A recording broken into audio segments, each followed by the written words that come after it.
Dobro večer, poštovani gledaoci.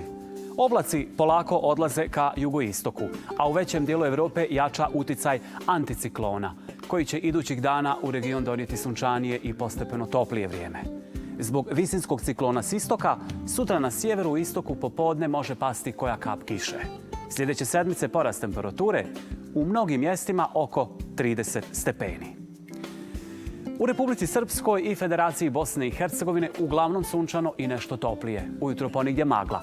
Više oblaka u centralnim krajevima, a popodne i na sjeveru i istoku gdje je moguća kratkotrajna kiša ili pljusak. Vjetar slab do umjeren, sjeverni i sjeveroistočni. Minimalna temperatura od 3 do 15, a maksimalna od 14 do 26 stepeni Celzijusa. Pretežno sunčano u Krajini. Popodne ponegdje malo kiše ili pljusak.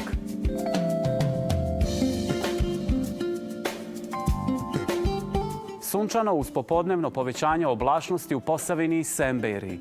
Mjestimično kratkotrajna kiša ili pljusak. Djelimično sunčano u Podrinju i Sarajevsko-romanijskom regionu. U drugom dijelu dana moguća slaba kiša ili pljusak. Stabilno u Hercegovini. Idućih dana uglavnom sunčano i toplije. Ujutro ponigdje magla, a u nedjelju u višim područjima povećanje oblačnosti. Na istoku i jugu Balkana svježije s kišom. U ostalim krajevima manje oblaka. Zbog povoljnog biometeorološkog uticaja mnogi će se osjećati dobro. Sunčevo zračenje je u pojačanju. Iz Meksika dolazi apokaliptični video koji je snimljen u regionu Sierra Juarez Oaxaca. Jako nevrijeme je donijelo grad veličine loptice za golf.